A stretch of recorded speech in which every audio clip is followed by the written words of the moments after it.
ಗೆಳೆಯಲ್ಲ ನನ್ನ ಸ್ನೇಹಿತರಿಗೆ ಸಹೋದರಿಗೆ ನಮಸ್ಕಾರ.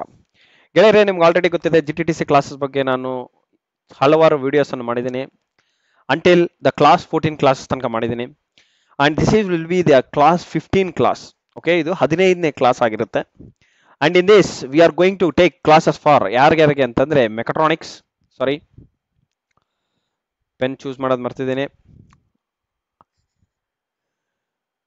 ಸೊ ಯಾರ್ಯಾರಿಗೆ ಕ್ಲಾಸಸ್ ಇರುತ್ತೆ ಅಂತಂದ್ರೆ for mechatronics, for ECE guys and for EEE guys. So ಇವ್ರು 3 ಜನಕ್ಕೆ ಅಂತ ಹೇಳ್ಬಿಟ್ಟು ನನಗೆ ಮಾಡ್ತಿರೋಂಥ ಕ್ಲಾಸಸ್ ಇದು. ಓನ್ಲಿ ಫಾರ್ ಟೆಕ್ನಿಕಲ್ ಪೇಪರ್ ಇರುತ್ತೆ. ನಿಮಗೆ ಮೈನ್ ಪೇಪರ್ ಆಲ್ರೆಡಿ ಗೊತ್ತಿದೆ. ಓನ್ಲಿ ಟೆಕ್ನಿಕಲ್ ಪೇಪರ್ ಇರುತ್ತೆ. 100 ಮಾರ್ಕ್ಸ್, 200 ಮಾರ್ಕ್ಸ್ಗೆ, ಲೆಕ್ಚರರ್ಸ್ಗೆ 200 ಮಾರ್ಕ್ಸ್ ಇರುತ್ತೆ. ಅದು ಆಲ್ ಅದರ್ ಕ್ಯಾಟಗರೀಸ್ಗೆ 100 ಮಾರ್ಕ್ಸ್ ಇರುತ್ತೆ exam.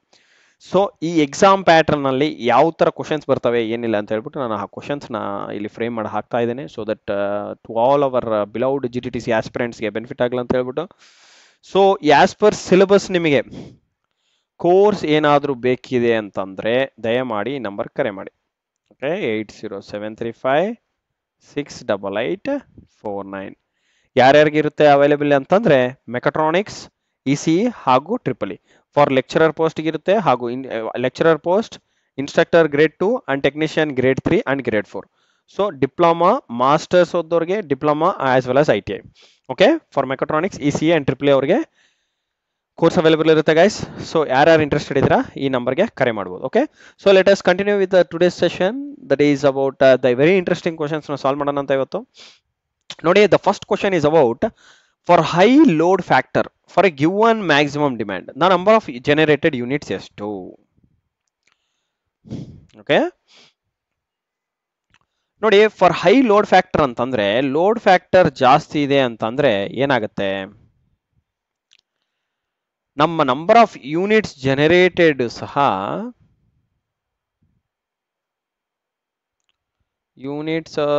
Number of units generated, okay, units generated ಸಹ ಇನ್ಕ್ರೀಸ್ ಆಗಬೇಕು. ಲೋಡ್ ಫ್ಯಾಕ್ಟರ್ ಅಂತಂದ್ರೆ ಏನ್ ಗೈಸ್, ಯೂಶಲಿ ಒಂದು ಜನರೇಟರ್ ಇದೆ ನಿಮ್ಮ ಹತ್ರ, ಒಂದು ಜನರೇಟರ್ ಇದೆ, ಕೆಳಗಡೆ ಬೆಡ್ ಹಾಕಿ ಕೂಡ್ಸಿರ್ತೀನಿ ಇದನ್ನ. ಈ ಜನರೇಟರ್ ಇಂದ ನಾವು 3 ಫೇಸ್ ಸಪ್ಲೈನ ತಗೊಂತೀವಿ. ಒಳಗಡೆ ಪೋಲ್ ಫ್ಯಾಷನ್ ಅವೆಲ್ಲ ನಾನು ಜಾಸ್ತಿ ತೋರ್ಸಕ್ ಹೋಗಲ್ಲ. It's just think it as a generator. R phase, Y phase, B phase ಬರ್ತಾ ಇದೆ. ಇಲ್ಲಿ ನಾವು ಲೋಡ್ ಹಾಕ್ತಾ ಇದೀವಿ. Okay, let us straight it is connected to the load of 3 phase load connected ಇದೆ. ಈಗ ಲೋಡ್ ಅಂದ್ರೆ ಏನು, ಕನೆಕ್ಟೆಡ್ ಲೋಡ್ ಜಾಸ್ತಿ ಆಯ್ತು ಅಂತಂದ್ರೆ ನಮಗೆ ಲೋಡು ಸಹ ಫ್ಯಾಕ್ಟರ್ ಸಹ ಇಂಪ್ರೂವ್ ಮಾಡಬೇಕು. ಆಗ ನಮ್ಗೆ ಏನಾಗುತ್ತೆ, we can achieve the high load factor. So ಅದಕ್ಕೆ ನಮ್ಮ ಲೋಡ್ ಫ್ಯಾಕ್ಟರ್ ಜಾಸ್ತಿ ಇದೆ ಅಂತಂದ್ರೆ it depends on the maximum demand. ನೋಡಿ, for the given maximum demand for high load factor, for the given maximum demand the number of units generated ಎಷ್ಟಿರುತ್ತೆ ಅಂತಂದ್ರೆ guys, it will be always more. ನೆನ್ಪಿಟ್ಕೊಳ್ಳಿ. Okay, it will always be more. Okay, units generated ತಕ್ಕಾಗೆ ನಮ್ಮ load ಫ್ಯಾಕ್ಟರ್ನ ನಾವು maintain ಮಾಡಬೇಕಾಗುತ್ತೆ. So high load factor ಇದೆ ಅಂತಂದ್ರೆ unit generated obviously should be the higher. Okay, next, maximum demand is generally dash to the connected load.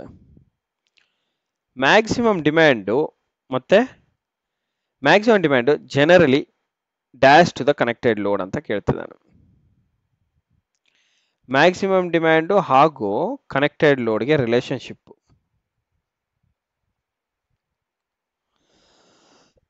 Guys, ಇದೊಂದು very simple question. ನಮ್ಮ ಹತ್ರ ಈಗ ನಾನು ಈ ಊರಿಗೆ ಸಪ್ಲೈ ಮಾಡಬೇಕು, ಯಾವುದು, ಬನಗಾನಪಲ್ಲಿ ಅಂತೇಳಿ.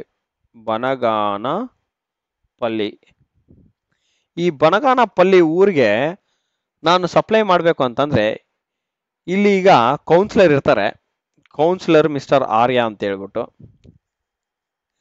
ಕೌನ್ಸಿಲರ್ ಮಿಸ್ಟರ್ ಆರ್ಯ ಅಂತ ತಗೊಳ್ಳಿ. ಬನಗಾನಪಲ್ಲಿ ಇನ್ಚಾರ್ಜ್ ಮಿಸ್ಟರ್ ಆರ್ಯ. ಇವ್ರು ಬಂದ್ಬಿಟ್ಟು ಡಿಸ್ಟ್ರಿಕ್ಟ್ ಕಲೆಕ್ಟರ್ ಹತ್ರ ರಿಕ್ವೆಸ್ಟ್ ಮಾಡ್ಕೊಂತಾರೆ, ವಿ ನೀಡ್ ಡಿಮ್ಯಾಂಡ್ ಆಫ್, ನಮ್ಮ ಕನೆಕ್ಟೆಡ್ ಲೋಡ್ ಜಾಸ್ತಿ ಆಗ್ಬಿಟ್ಟಿದೆ, ನಮ್ಮ ಊರಿನ ಜನಕ್ಕೆ 10 ಮೆಗಾವ್ಯಾಟ್ ಪವರ್ ಸಪ್ಲೈ ಬೇಕಿದೆ ಅಂತ.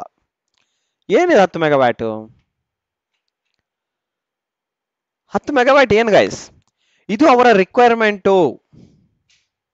ಓಕೆ, ಇದು ಅವರ ರಿಕ್ವೈರ್ಮೆಂಟ್. ಓಕೆ, ಜನರೇಷನ್ ನಾವ್ ಎಷ್ಟು ಮಾಡ್ಬೇಕು, ಜಾಸ್ತಿ ಮಾಡ್ಬೇಕಾ ಕಡಿಮೆ ಮಾಡ್ಬೇಕಾ?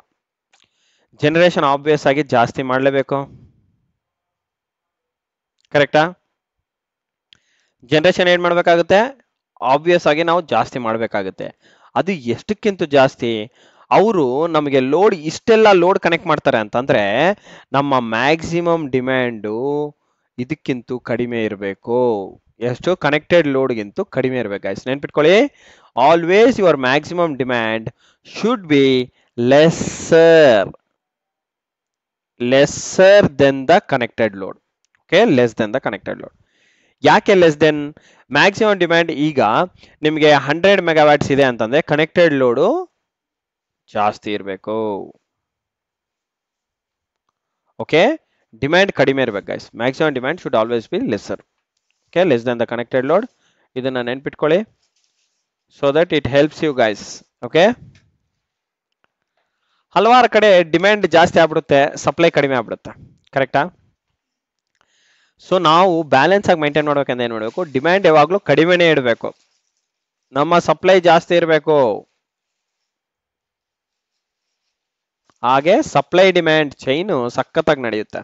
ಓಕೆ, ಸೊ ಇಷ್ಟು ನೆನ್ಪಿಟ್ಕೊಳ್ಳಿ ಗೈಸ್. ಸೊ ಮ್ಯಾಕ್ಸಿಮಮ್ ಡಿಮ್ಯಾಂಡ್ ಏನೇ ರಿಕ್ವೆಸ್ಟ್ ಕೊಟ್ಟಿರ್ತಾರೆ, ಆ request should always be less than the connected load. Okay,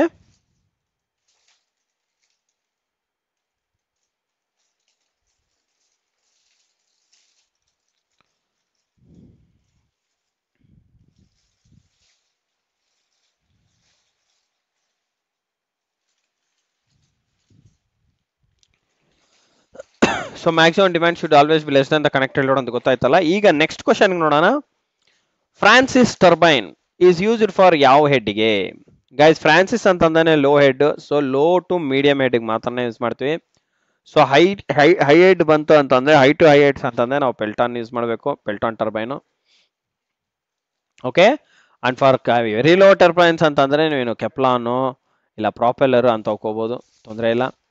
so but low to medium head ಅಂತ ಬಂತು ಅಂತಂದ್ರೆ you have to use Francis turbine. Okay, next ಇವು applicable ಆಗಲ್ಲ. ಫ್ರಾನ್ಸಿಸ್ ಟರ್ಬೈನ್ಗೆ ನಾವು ಹೈ ಟು ಮೀಡಿಯಂಗೆ ಮತ್ತೆ ಹೈ ಟು ಹೈ ಹೆಡ್ಗೆ, ಲೋ ಟು ಲೋ ಹೆಡ್ಗೆ ಯೂಸ್ ಮಾಡಲ್ಲ. Okay, next the reciprocal of reluctance is ಎಷ್ಟು? ಗೈಸ್, ರೆಸಿಪ್ರೋಕಲ್ ಆಫ್ ರಿಲಕ್ಟನ್ಸ್ ಅಂತ ಅಂದ್ರೆ ಯೂನಿಟ್ ಏನ್ ಬರುತ್ತೆ? Weber's per ಆಂಪೇಟನ್ಸ್. ನೆನ್ಪಿಟ್ಕೊಳ್ಳಿ. ಓಕೆ, ಇದು ರೆಸಿಪ್ರೋಕಲ್ ಆಫ್ ರಿಲಕ್ಟನ್ಸ್. ಇದನ್ನ ನಾವು ಏನಂತ ಕರಿತೀವಿ ಅಂತ ಕೇಳ್ತಿದ್ದಾರೆ. ಸಿಂಪಲ್ ಗೈಸ್, ಇದನ್ನ ನಾವು ಪರ್ಮಿಯನ್ಸ್ ಅಂತ ಕರಿತೀವಿ.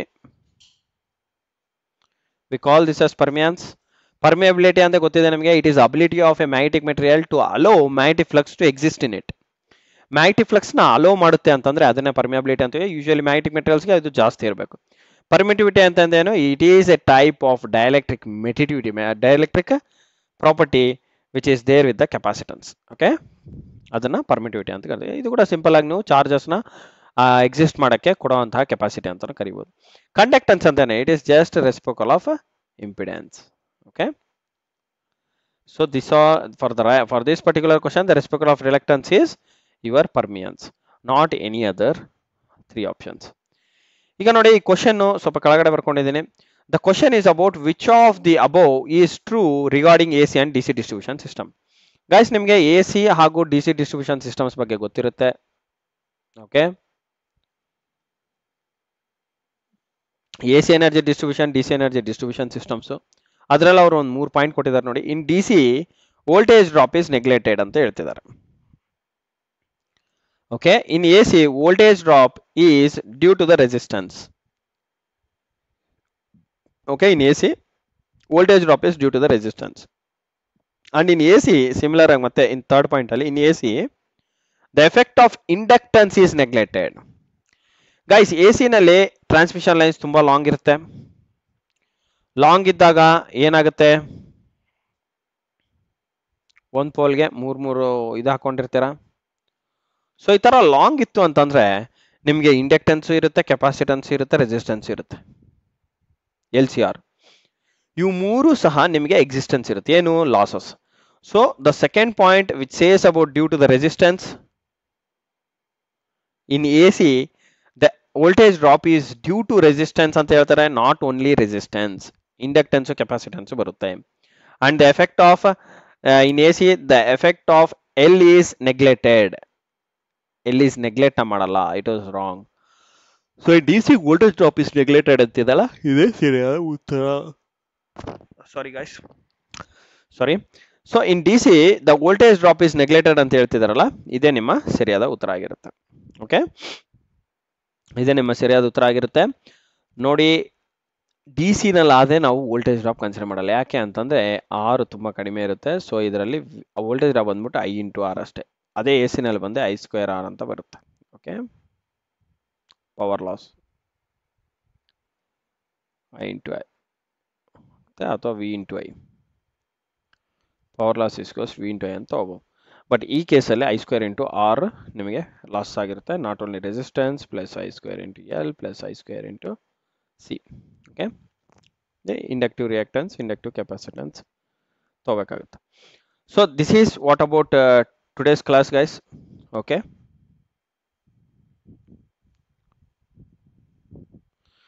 ಸೊ ಯಾರ್ಯಾರು ನನ್ನ ಹಳೆ ವಿಡಿಯೋಸ್ನ ವಾಚ್ ಮಾಡಿಲ್ಲ, ದಯಮಾಡಿ I request all of them to please do watch my old ವಿಡಿಯೋಸ್ನ ಎಲ್ಲ ವಾಚ್ ಮಾಡಿ. ಓಕೆ, ಇನ್ನು ಅಪ್ಲಿಕೇಶನ್ ಲಿಂಕನ್ನು ಇನ್ನೂ ಬಿಟ್ಟಿಲ್ಲ. ಆ್ಯಕ್ಚುಲ್ ಆಗಿ ಅಪ್ಲಿಕೇಶನ್ ಲಿಂಕು ನಿಮಗೆ 19ನೇ ತಾರೀಕು ಲಾಂಚ್ ಆಗಬೇಕಿತ್ತು, 19th ಆಫ್ ಏಪ್ರಿಲ್ಗೆ. ಅವ್ರು ಇನ್ನೂ ಲಾಂಚ್ ಮಾಡಿಲ್ಲ. So do not worry, due to Saturday and Sunday ಇರೋ ಕಾರಣದಿಂದ, ಸ್ಯಾಟರ್ಡೇ ಸಂಡೇಸ್ ಇರೋ ಕಾರಣದಿಂದ ಅವರು may be bit of busy ಇದ್ದು ಏನೋ ಸರ್ವರ್ ಪ್ರಾಬ್ಲಮ್ ಆಗಿರುತ್ತೆ, ಅಥವಾ ಇನ್ನೇನಾದ್ರು ವರ್ಕ್ ಮಾಡ್ತಿರ್ಬೋದು. Don't worry about the application ಬಿಡ್ತಾರೆ, ಸದ್ಯದಲ್ಲೇ ಬಿಡ್ತಾರೆ. ಡ್ಯೂ ಟು ದ ಎಲೆಕ್ಷನ್ ಸಹ ಡಿಲೇ ಇರ್ಬೋದು. But do not worry guys, please have patience and do not neglect your ಪ್ರಿಪ್ರೇಷನ್ನ ಸ್ಟಾಪ್ ಮಾಡ್ಕೋಬೇಡಿ. Do not stop your preparation. Okay, do not stop your preparation.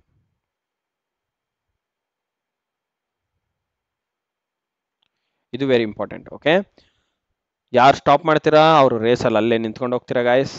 ಯಾರ್ಯಾರು continuous ಆಗಿ prepare ಮಾಡ್ತಿರ್ತಾರೆ, ಸತತವಾಗಿ ಪ್ರಯತ್ನ ಮಾಡೋರದೇ ಗೆಲುವು ಯಾವಾಗಲೂ ಇರುತ್ತೆ. Okay, it's not my words or it's not your words, it's the standard words.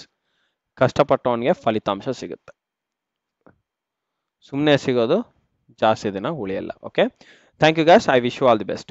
So ಯಾರ್ಯಾರು ನನ್ನ ಚಾನಲ್ನ ಹೊಸದಾಗಿ ನೋಡ್ತಾ ಇದ್ರೆ ದಯಮಾಡಿ ಸಬ್ಸ್ಕ್ರೈಬ್ ಮಾಡ್ಕೊಳ್ಳಿ, ಸೊ ದಟ್ ನಿಮಗೆ ಪ್ರತಿಯೊಂದು ಆ ವಿಡಿಯೋದು ಅಪ್ಡೇಟ್ ಸಿಗುತ್ತೆ. Okay, thank you guys and see you in the next session.